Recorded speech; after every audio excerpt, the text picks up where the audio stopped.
Guys walk in the room, they think they're going in the top 10. They're like, I don't know why I'm talking to you, JG. You guys are at 16. I'm going in the top 10. I said, who said we're going to stay there? Yeah, okay. Cool. Checking in live from the 2025 NFL Combine, PHNX Cardinals, Johnny Venerable, Bo Brack, the head man himself, Jonathan Gannon. Take two this year, no hold barred. Take two, no hold barred. No hold barred. Quickly, before we dive into everything, we're going to talk about everything here. Waste management. Yeah. Second go around. How'd it go? Second go around. It was a beautiful day. Yeah. Fans were awesome, like outrageous, awesome. I was horrific. You didn't play well? I did not play well. What happened? Tempo was off. Well, Corbin Burns Yeah. is in our group, and he's literally hitting these baby draws like 380 yards, and then I come up with a 2-wood after, and I'm trying to swing out of my shoes, and I can't find the middle of the face.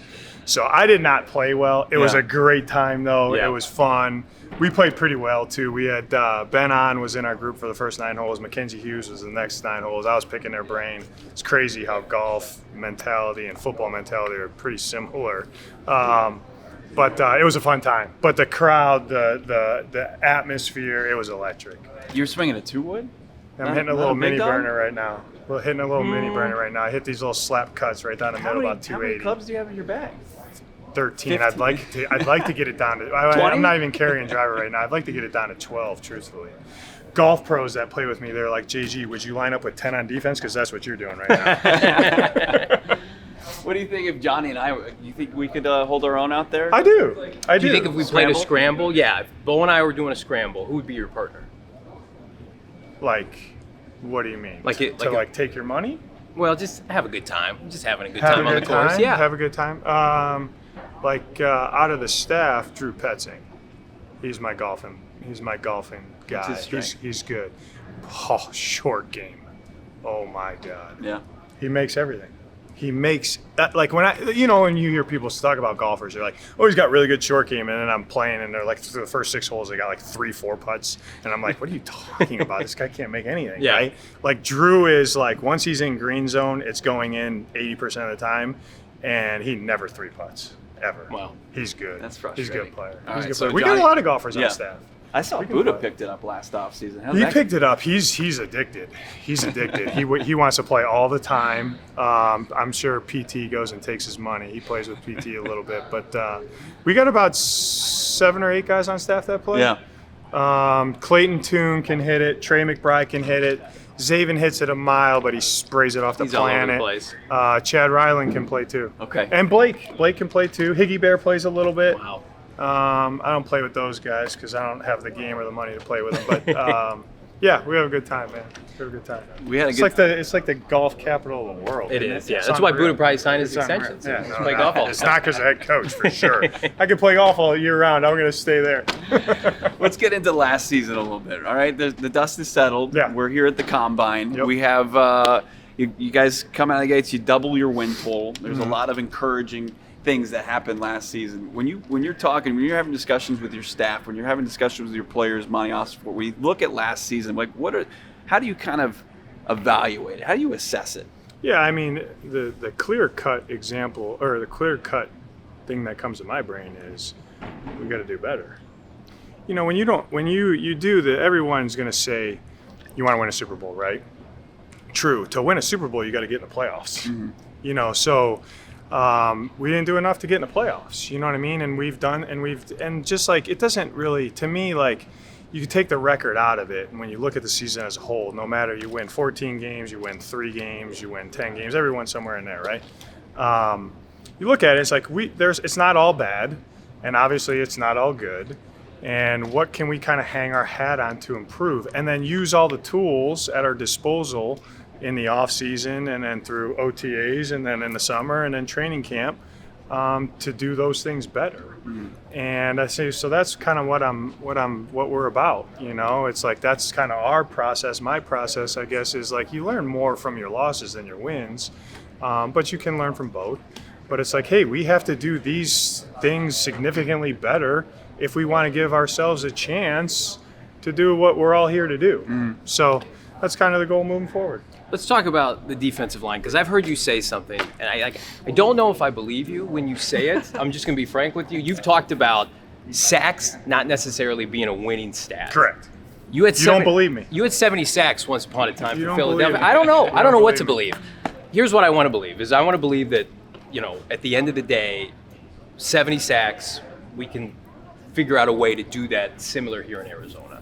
But if you're telling me, well, no, pressure's actually a little bit more important than that, like how do you relate sacks when I versus say pressures versus rates? okay, so that statement, which I do believe, okay, because you can sack the quarterback a bunch and lose, okay.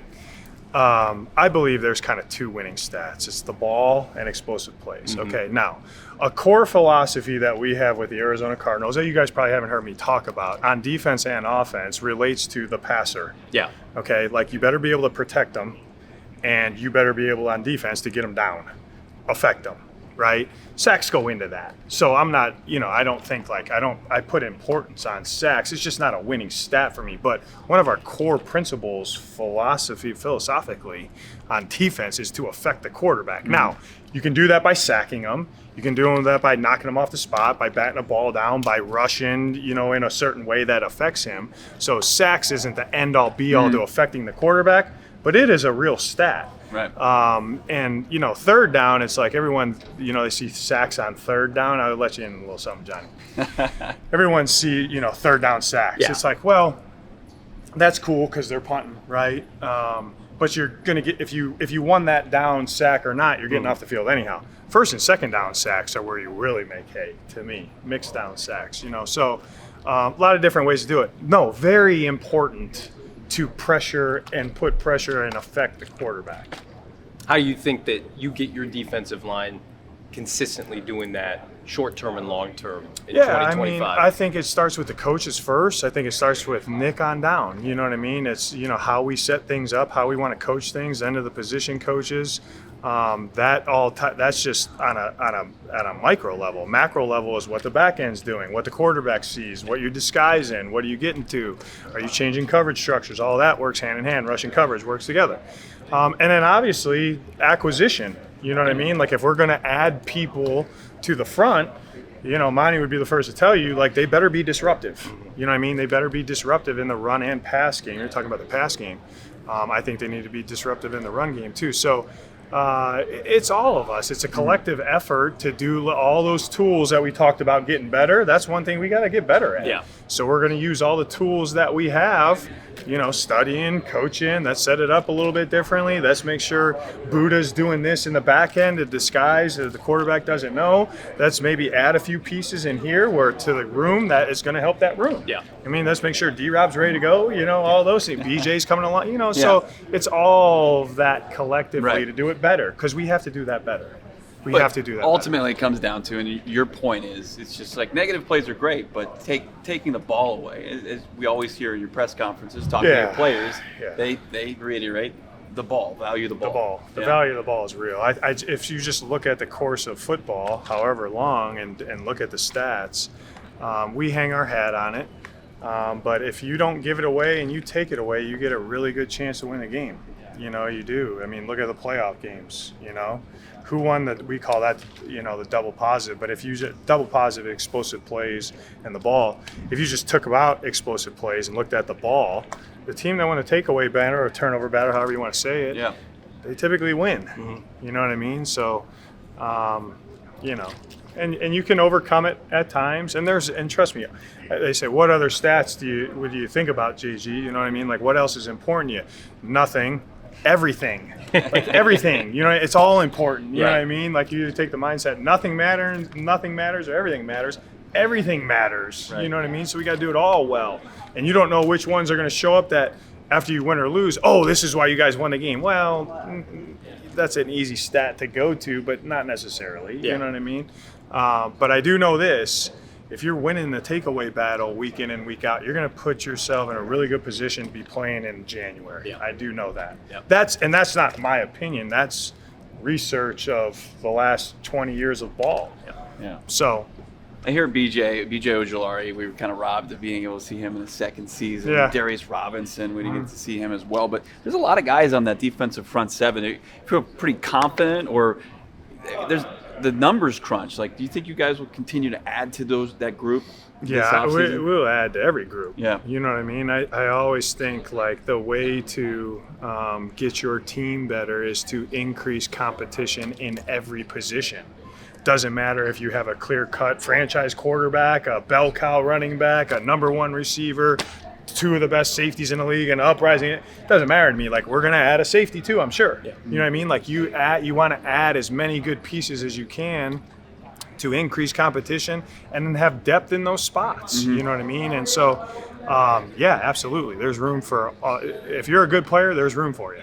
We talk about the secondary, which is your baby, once upon a time. Once upon a time, not anymore. No, I don't believe that. Anyway. Anytime we ask you about the secondary, it's like 15 minutes later. Oh, boy. I'll keep it tight. The maturation process with that group. Yeah. Garrett Williams, Taylor Demerson, Buddha now under contract. I mean, how great do you feel about that unit? Max, 2025, you know what I mean? Max. And some guys, you know, we talk Star. about Star, you know, EJ didn't play. He was Keetrell hurt, Clark. you know what I mean? Keetrell Clark played a lot of snaps for us. He's back, you know, so feel really good. I would say this, Patrick Toney and Ryan Smith have done a fantastic job because you guys alluded to it, and it's a little bit real. When you work for a head coach that is a DB guy by trade, that's a tough position job to have. Yeah. And they do a really good job. They've developed those guys. I think they've taken Buddha to another level. You know, we feel really good about the guys that we got coming back. They can cross-train guys better than I could ever cross-train guys. They have a better process how they do it. Our guys understand it, can execute it. It's been really cool to see. I'm very glad with where that room is, where it is. And, you know, we were sitting in January talking about the roster with Monty and everybody, and you look at it and you look at kind of who's coming back under contract. It's like, man, like some of these guys can do like multiple things. Like maybe we should think about this. Maybe we should think about this, you know. Maybe, you know, different situations we can do different things where it's going to help us, you know. So that's part of the tool that we can use to increase our performance, you know. But they're doing a hell of a job. There's some good ones here too now. Yeah, absolutely. Yeah. Travis Hunter, he had a huge scrum. There's some good ones.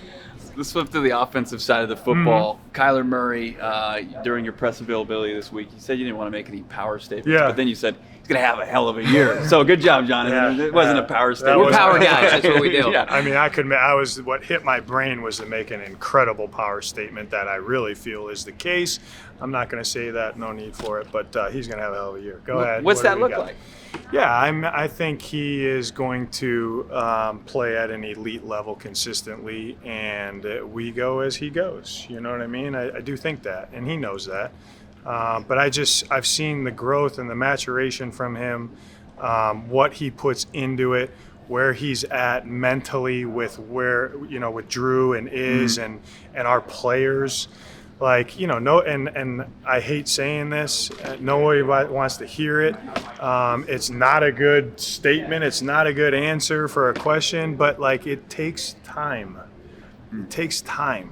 And, throughout my career, I've seen where you gotta go through the mud a little bit to come out on the other side. And not that we went through the mud this year, but yeah, of course I want some more production. Of course I want to, see some better stats that don't even matter to me. You know what I mean? Like I know he does too. Right. You know what I mean? Because I know what he thinks about himself. I know what I think about him. I know what our team thinks about him. It's like, man, like I can play a little better. How do I get to play a little better? And he's all in, man. Yeah. So when you got a guy like that that's competitive as he is and smart as he is, I feel really good. But no power statements. No power statements. Last year at this time we were here and there was a lot of fanfare with Marvin. Yeah. And he was the talk of Indianapolis. You guys got him at 4. We're fired up about Marvin, short term and long term. This past year, he comes in immediately as your ex-receiver. Mm-hmm. You know, those expectations that sometimes come with a draft prospect, right? And now come in full circle. Your evaluation on Marv going into year 2. Unfairly, you know what I mean? But that's the business. Yeah. He knows that. We know that. You know what I mean? What is he, 20 years old? 21 years old? Yeah. You know what I mean? Whatever. I thought that he came in, did a really good job. it took throughout the season, just like any rookie, Paris, you know what I mean? It doesn't matter what position they're playing, what they're doing, are they on a good team, a bad team, doesn't really matter to me. You're going to have that, you know what I mean? Because every week is a new week. You're playing different people, you're playing different schemes. You got new schemes. So, you know, if I just laughed, I kind of look at his stats and I'm like, what are we talking about? Good year. The guy scored 8 times. Yeah. Like, you know what I mean? Like, you know, that's a lot of touchdowns. But just like Kyler, just like all of our guys, he's going to have a better year this year. Like, I know it. Yeah. You know what I mean? Like, he needed that experience to go through that. The things that he's working on right now, the reason he's working on those things is because what happened during the year. You know what I mean? Yeah. So he's self-aware and consistent enough to be like, okay, like, I like this, this, and this. I don't like this as much, and I got to work on this. So that's what I'm going to do. Yeah. And that's what he's doing right now. So, I mean, you want to talk about character, process, consistency, self-awareness. Like, I don't know if I've been around a guy that's like check, check, check, check, check more than him. He's unreal. You know what I mean? That's not to slight any of our guys that we have that are all like that. You know what I mean? But this guy is on a whole different level. So when you give him a little bit of time, okay, There's just special guys. sign up and see me in February. That's right. You know? Right. So it just feels like, I mean, if Kyler goes where you think he can go, Yeah. Marv can go where we think he can go. It seems just inevitable. Like big explosives just find their way back into the offense. Yes. I mean, we need to be more productive and more. I use the word efficient because we were very productive. Yeah. We need to be a little bit more efficient, and I think that there's a learning curve of when we play different teams, you know, and you have these external factors, I would call them, who you're lining up and playing, where you're playing, what part of the year you're playing, what's going on, you know, all those things. I think we need to find a little bit more of a sweet spot to execute a little bit better. That's not just those two guys, it's all of us, it's the coaches, it's the players, it's everybody. And that's a learning process, you know what I mean? But I'm excited. There's no panic in my game about what is going on that side of the ball right now. Like they will do enough for us to win every game. I know that. You talk about continuity with your players, coaching staff. There was an article that came out. I don't know if you saw it. The Athletic had top 50 not. under 40 in terms of coaches, executives. Wow. Both of your do we coordinators got? Who were do we on got? that list. Yeah. Both of your coordinators were on that Your list. agent. And your agent. I have an agent. Yeah. But your coordinators specifically on that list, the continuity, how vital is it going into year 3 with Drew and Nick? Huge. Yeah. I mean, like it's a huge thing. Like, you know, just because, you know, for the players, I think one, you know, they know how they kind of operate, what our standard is, what's the expectation, what they're doing on a day-to-day basis, you know, on a week-to-week basis, all that stuff. Just the same scheme-ish. Now we're kind of one of those teams that I like to use the word adaptable, where we're not playing the same things from week to week. Right. Like we have obviously schemes and systems in place that we fall back on that are staples, if you call it. But we're a little more game plan offense and defensively, you know. But those two they're superstars, man. They're superstars. So, you know, no one's going to work harder than those guys to solve the problems that we have identified. No one's going to put more time into it. They can think critically. They take the arrow in the forehead. You know, it's funny. You go through, you know, you start talking in January. All right, what do we got to do better? What did we do good? What do we got to do better? This and that. And both of them lead with, here's what I did, like, not well enough. You know, I was going to swear. Here's what I did, like. We can believe it. You know what I mean? You can believe it. But, like, that just goes to show you, like, there was never, oh, this, and this. It was like, what can I do better? You know what I mean? And when you got a bunch of guys, that's just not those two guys. A bunch of your staff that thinks that way critically with a growth mindset, you better improve. You should improve. Yeah. It really feels like it's inevitable. It's not if, it's when. Yeah, you got to do it though. Yeah. And it's not easy. You Yeah. got to do it. You know what I mean? You got to put in the work and do it. There's no magic pill. There's no secret sauce. If I could be a character in any movie, it'd be, what was that one? Limitless. Bradley Yeah, Cooper. yeah, it's a I good would just one. pop that pill. You know what I mean? Like, that's not out there. You know what I mean? So you got to do the work. You know what I mean? And that's cool. You're the first Cardinal coach to have a winning record at home since Bruce Arians. 6-3. Oh, I haven't had a winning record yet, though. So Well, yeah. come on. Hey, Come on. what's it mean revitalizing staff? Yeah, I think, you know, it's a big piece. Like I know fans know this. When you play at home, it's an advantage. It's a distinct advantage than playing on the road. But you got to fill it up, and the fans got to be loud and know when to cheer, when not to cheer, and all those things. But I just think that it was cool for us this year to win more than we lost at home. You know what I mean? Because when you start looking at the schedule, you take it week by week, but however many home games, you'd like to think that you're going to win the majority of those because you're at home. Mm-hmm. I love the energy in the Valley. I love our fans. You know what I mean? I know they're making some critiques to what we're doing, who's coming in the stadium, but I tell the story all the time. I came here in 2015, which was BA, right? Yeah. And they were rolling. It was Mm-hmm. Carson Palmer. It was on Thursday Night Football. And I mean, find me, I've been in some loud environments. There's some cool environments, loud environments. That particular day, I think it was, in the second half of the season, I want to say. I mean, as loud as you want it. Yeah. You know what I mean? So that always was stuck out in my mind. I was like, man, like the Valley gets behind this team when they do well. You know what I mean? Have that defense? Patrick Peterson. Jones was there was some Dwight good Freeney. players. Dwight Freeney. Freeney. That was Dwight Freeney had the strip sack fumble to end it. Mm-hmm. To end it, yeah.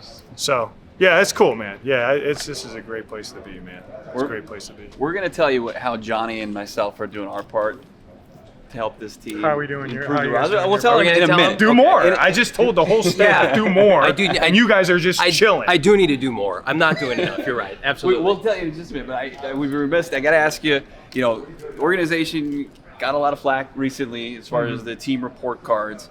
Ownership, Michael Bidwell coming under fire a little bit. From your standpoint, Michael Bidwell, Mr. B, does he put you guys, I got to imagine he puts you guys in a position to be successful. Yeah, I laugh. I mean, obviously, then you see there's the facility is it's going to be different, obviously, pretty soon here. I would just say this, this has been a home run for me. Anything that I ask of Michael, he prefers me to call him Michael. He says if you call him Mr. B, that makes him feel like his dad. Anything I ask for him, he gives me.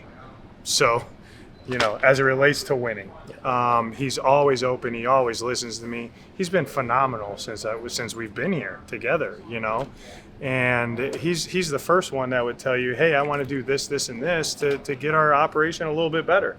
Cool. Yeah. You know what I mean?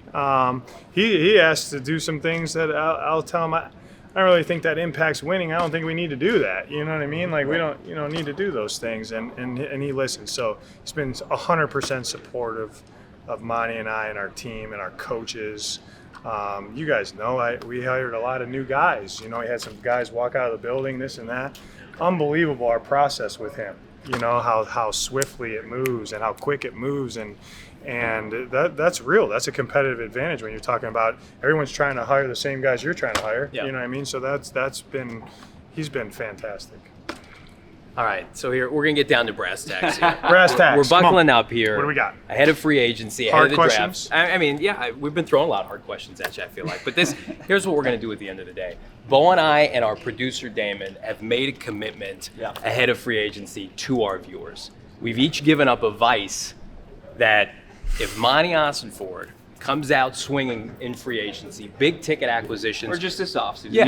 This offseason, we're giving up an individual vice that we feel like plagues each of us. So what's your vice? My vice is, and I took a note from you, when you called me out on Halloween about my candy intake, that was a real look in the mirror moment for me.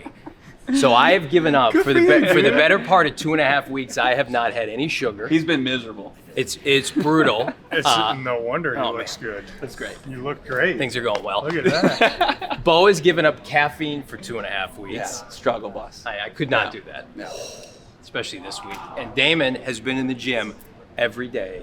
Good for you. For the last 2.5 weeks. Dame. There you go, Look Dame. at swole Dame. There you go, Dame. I like it. So basically, we're looking for some juice in March. And so I know you can't say anything. And we talk about it every day. It's like, let's get some juice we're just here. saying that we're doing our part. Juice. You're doing your part. Yeah. We're doing ours. We're doing ours. I know you are. We're doing ours. I would say this, though. You guys are going to be like, come on, man. It's the truth. Free agency, you do not know what is going to happen. Yeah. You don't, because there's an economic piece to that. So I could say we're convinced. Hey, we want to spend this for this player. Yeah. And that might not happen. Yeah. Yeah. Right? Yeah. Mm-hmm. So it's like, we're ready to spend this, but you know what? This is a better scenario for us. So like, you really, it's a little bit, I actually honestly like the draft a little bit better, because I feel like during the draft, you have a chance, all the work that you do on all these guys, you have a chance to acquire them with your picks. You know, whether they're there or not, you might have a chance to acquire all these guys. Guys walk in the room, they think they're going in the top 10. They're like, I don't know why I'm talking to you, JG. You guys are at 16. I'm going in the top 10. I said, who said we're going to stay there? Yeah. Okay. Whoa, Okay. cool, Okay. right? Okay, cool. So, but here's the thing about free agency. Like, you don't know who it is, but you don't have a chance to acquire every free agent. You just don't. Yeah. You know what I mean? So it's kind of it's a different process. But I know this. Just like this is our third year going into it now. We have looked at everybody. We have pinpointed the people that we think can help us, and we're going to be very aggressive to go get those guys. Is it different at all? I mean, because obviously the assignment I feel like changes year to year. Because It does. Like, you kind of tear down some things, you rebuild, and now you're in a spot like in a position to where maybe aggressiveness is it's merited at this point, right? Or when you say aggressiveness, we've signed some guys now. Yeah. I think it goes into this. Like when you say aggressive, non-aggressive, war daddies, or just some role players, this or that. Every year's different. Every guy's different, and what your team needs is different every year. Yeah. So like we've been very aggressive in free agency with what we've done. You know what I mean? Now it might not to the outsider looking in. Well, we didn't give anyone $100 million. That would have been a horrific idea for us. You know what I mean? Yeah. With who we could have acquired to give $100 million to. Right. Yeah. Right. So it was like that. No, thank you, JG. We want to do this for $100 million. No, thank you. Yeah. I don't want that. You know what I mean? So you all got to be on board. But we've been very aggressive to do this. We will always do this with any acquisition period. We will look to improve our team in the best way we can. And that will look a little different from year to year, from free agency to college to the 53, to during the year, to the trade deadline, to all that, right? All the chances you get to acquire people. We will always do what we think is best for the team, both in short term and long term. Like, I don't even have to balance the books like Monty does. Right. You know what I mean? So there's a piece of that too, which everybody has to play by, and the NFL has it set up for a reason to try everyone be right in here. You know what I mean? So, and if you make some wrong decisions, you can put yourself back. You can put yourself back. Wow. We've dived in a lot. This is fantastic, JG. We do feel like you have earned the right, like us, to splurge this offseason. I think that's just kind of where we're at. So we sign off here from the NFL Combine here in 2025. We're fired up about 2025 with the Arizona Cardinals. Final message for the fan base here? Final message. Reds, rise up, Red Sea. Yeah, it's gonna be a fun year. It's gonna be a fun year. You said you don't do candy. You ever any cheat meals for you? Every once in a while. What are we I mean, talking? I would be like lying if I said I never had sugar. I don't eat a lot of sugar, but every once in a while. You're not Johnny V. When you were a scout, did you ever get gross in a drive-through? What was your go-to drive-through? I would not go through a drive-through. Okay, got it. Like, that ain't happening. It's funny, some of these big guys, hey man, what's your cheat meal? Right. And they don't want to tell me. Yeah. Dude, I'll go to Mickey D's and get 3 Big Macs, with the special sauce. I'll go crush a pizza. I'll go to, KFC and get a bucket and eat it all by myself. I'll go to Baskin Robbins, Cold Stone Creamery and get, a pound of ice cream and eat it all by myself. You do that, Coach? Yeah, every once in a while. You know what I mean? Yeah, actually. And then they just let it rip. And then you're like, oh, no, dude, you can't eat 3 extra large pizzas at night at 8:30. It's going to kill you. You know what I mean? So I'm not completely clean, but I do think that what you put in to your body affects your performance and doing your job, so I'm mindful of it. I like ice cream. Ben & Jerry's. Go to. Like Ben and Jerry's my go-to. Gluten free. Like cake and They do gluten free now. but then, like, to me, like, if you're doing it, do it. Like, full fat, Yeah. give me everything. You know what I mean? I don't do the gluten-free things, but Yeah. I do enjoy ice cream a little bit. My daughter turned 8 about a week ago, so a little birthday cake. Yeah. I'll eat that stuff, but I'm not like candy is. If you're doing it, do it. If you're doing it, do I it. feel like 2025 Yeah. Arizona Cardinals. If you're doing it, do it. If you're doing it, do it, right? Let's yeah, do like it. why would you have a single when you have a doppio? Like what, you know what I mean? Like have a double espresso, not just one. There we go. You know? Bo Yeah. can't do that. You but can't do that right now. Not right now. That's tough. Not until the big move That's comes, and then I'm right here's back into it. when you get back. The big move is going to come. Then you're going to get back into it. Here's my challenge for him to keep the challenge going. Yeah. No caffeine after 10 a.m. I can do that. It's easy. You I'm can do already that, like right? noon. I'll cut it off. Okay, for you is once a week. Oh, that doesn't seem like an equal trade-off at all. Once a week. Once a week. Once a week. So like you pick out like, all right, you know what? I'm gonna watch this show on Tuesday night. I Yeah. want to eat a box of Nerds.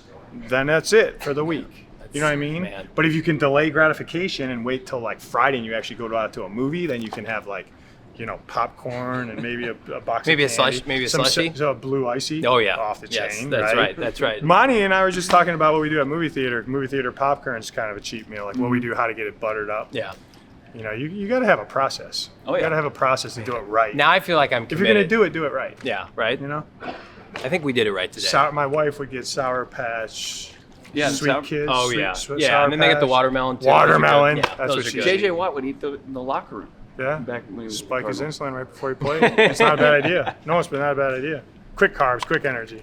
But then you in the movie theater be Then I like, crash. Then I crash. how was the movie? I don't know. I only saw half of it. Unbelievable stuff from the Cardinals head coach, our guy Jonathan Gannon, joining us out here again at the NFL Combine. Let's do it again next year. Next year? Yeah, I guess it's our annual, right? Yeah. We love it. Sweet. It's our time. Have me back. Thanks for having me on, guys. Thanks, that was Coach. awesome, man. Appreciate you.